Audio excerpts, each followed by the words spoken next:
Hi, I'm Captain Sunil Bhaba from Marine Gurukul. Many of our viewers had asked us to explain the solution of a gyro numerical based on the free gyroscope. So let's talk about the free gyro question and see how these type of questions are solved. Now, solving these questions requires a basic understanding of the rational horizon diagram, which is very commonly used to solve celestial navigation based problems. We also need to be familiar with Napier's rules, which is used to solve a spherical triangle in spherical trigonometry.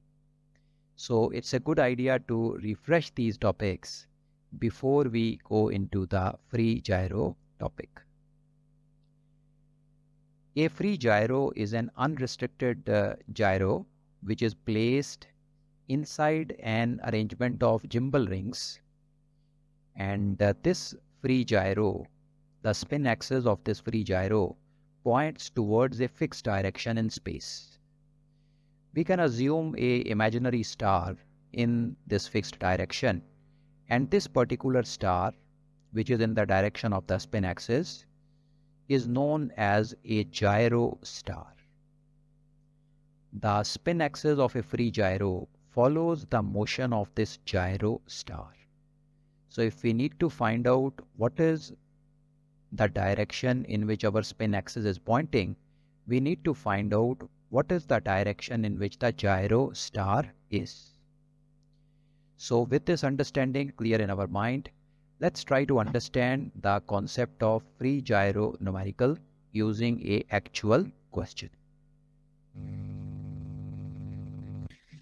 The question says, at 00 hours 00 minute and 00 second GMT in latitude 45 degrees south and longitude 000 degrees, spin axis of a free gyro is horizontal and pointing in a direction of 120 degrees true.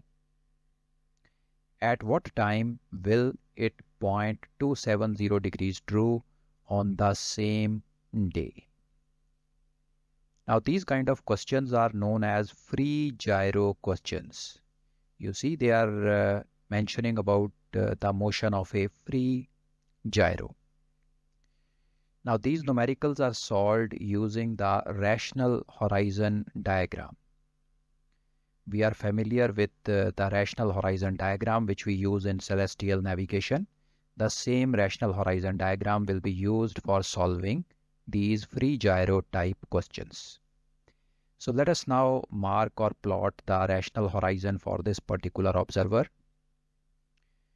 We are aware that the rational horizon diagram looks like this. You have the 4 reference point. On top we have the north, right side we have the east, at the bottom we have the south, and on the left side we have the west point. And at the center of this rational horizon diagram, we have the zenith represented by Z Zulu. Now the latitude of the observer is given to be 45 degrees south. That means the observer is south of the equator. So zenith will be south of the equinoctial, or in other words, equinoctial will be north of the zenith. Also, since our observer is in the southern hemisphere, he will be able to see the south pole. The elevated pole will be the south pole. So let's mark the pole here. You can see the pole coming up in the diagram represented by P, Papa. We can also mark the equinoctial. Equinoctial will be passing north of the zenith. Equinoctial always passes from W and E, west and east points on the rational horizon. So you see this WQE marking the equinoctial for this particular observer. Observer's position is south of the equator. So similarly, the zenith is south of the equinoctial. Now the question says that the spin axis of a free gyro is at one point of time horizontal and pointing in 120 direction. So let's identify 120 direction first. The end point represents the north direction and as you go clockwise, the direction changes to 10, 20, 30, 40. Then at point E, the direction is 090. Going further, we have to go up to 120. So 120 is going to be at this particular point. So let us show our star at a bearing of 120 degrees true. Since our spin axis is horizontal, our gyro star's altitude will be 0. So that means the gyro star is going to be at the rational horizon. So let's mark our gyro star. You can see our gyro star here, the red color star represented by X-ray. So spin axis is pointing 120. The azimuth of the gyro star is 120. Spin axis is horizontal. That is why the altitude of the gyro star is 0. It is on the horizon. Also, we know ZQ represents the latitude of the observer. Latitude is given to be 45 degrees. So we have marked that as 45. And we are aware that P2Z is the colat of the observer. And in case of 45 degree latitude, the colat will also be 45 degrees. 90 minus latitude, 90 minus 45 gives us the colat PZ as 45 degrees. Now we have the pole, we have the gyro star here. Let's mark the celestial meridian of the gyro star. So you can see this is the celestial meridian of the gyro star, P2X Papa 2 X-ray. Also, since the bearing of the gyro star is 120 degrees, this particular angle, the angle Z of the PZX triangle, is going to be 60 degrees. ZS represents the south direction, 180. Bearing of the star is 120. Difference between them is 60 degrees. That is the angle Z of our PZX triangle. Now in this triangle, if you look carefully, the side Z to X is 90 degrees. Zenith is represented by Z. The star is on the horizon at point X. Zenith to horizon is always 90 degrees. So Z to X is 90 degrees, and we can now see that triangle PZX is a special spherical triangle in which we have the side ZX as a 90 degree side. So we can apply the Napier's rule. Napier rule says that if we know any two things in this triangle other than the 90 degree part, we can find out anything else. The two things which are known to us is one, angle Z of the triangle. Angle Z is 60 degrees, and we also know side PZ, Papa Zulu, which is the colat, equal to 45 degrees. So using these two values, side PZ and angle Z, we apply the Napier's rule, and we first of all find out side Papa X-ray of this triangle. Papa X-ray basically represents the polar distance of this particular star. And if we do the calculation, you can see the steps coming up here. If we do the calculation, the side Papa X-ray is obtained as 69 degrees 17.7 minutes. This is a simple application of the Napier's rule. Now the question then says that we need to find out when the star is going to point 270 degrees, or the spin axis is going to point 270 degrees. So let us first of all try to see the declination circle of this particular star. The star has risen at point X, and the declination circle of all celestial bodies are centered at the pole, and they are parallel to the equinoctial. So let's mark the declination circle of this particular gyro star, centered at the pole, parallel to the equinoctial. Let's have the declination circle. We have the declination circle of the star coming up in the diagram. So this is how the star is going to move. From point X, it is going to move in the direction shown by the green color arrow. At this particular point, it will be on 090 bearing. E point represents 090 bearing. Then it will move further At this particular point, it will have Marpas and it will be pointing north. N represents the 000 north direction. Going further, when the star reaches here at this particular point, you can follow the laser pointer. This is where the star is going to be on 270 bearing. The W point represents the 270 bearing.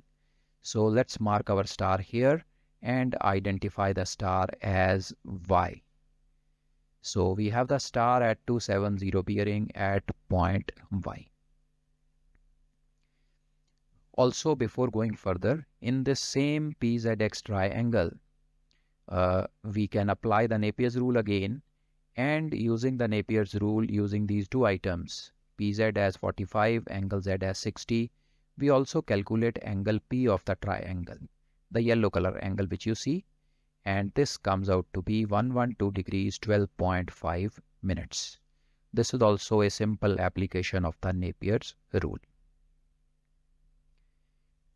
Now we have identified the star at 270 bearing at point Y. Let us now try to draw the celestial meridian of the star at point Y.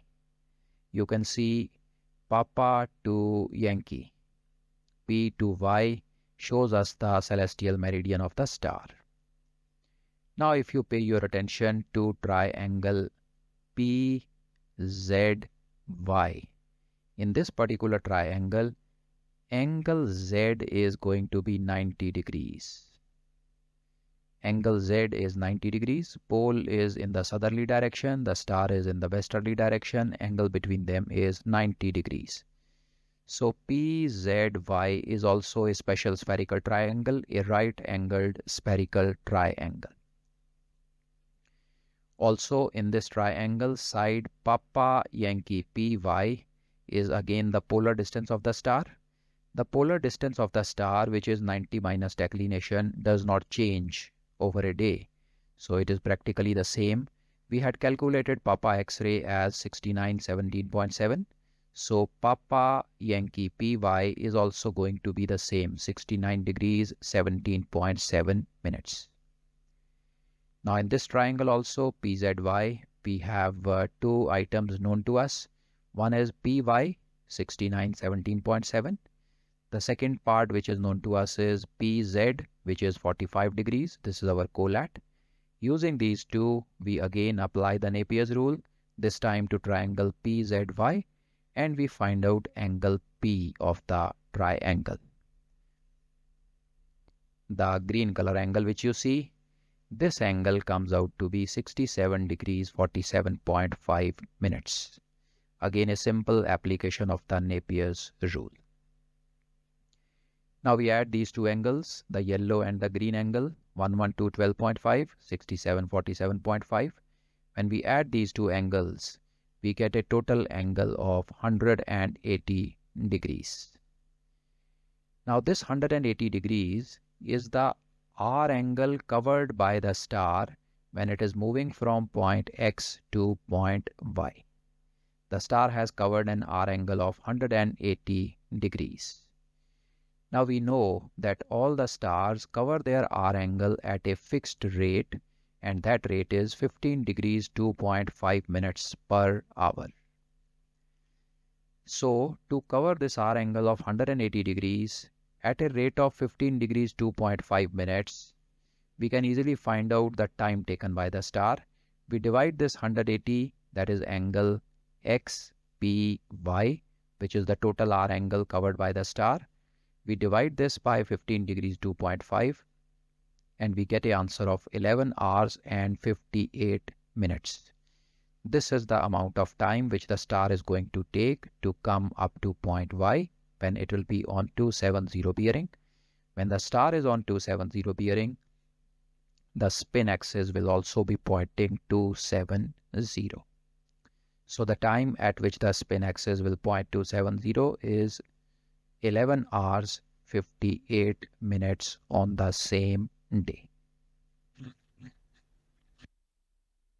This brings us to the end of this video.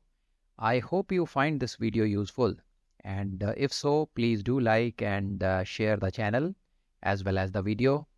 This certainly keeps us motivated, and this helps these kind of videos reach out to more people.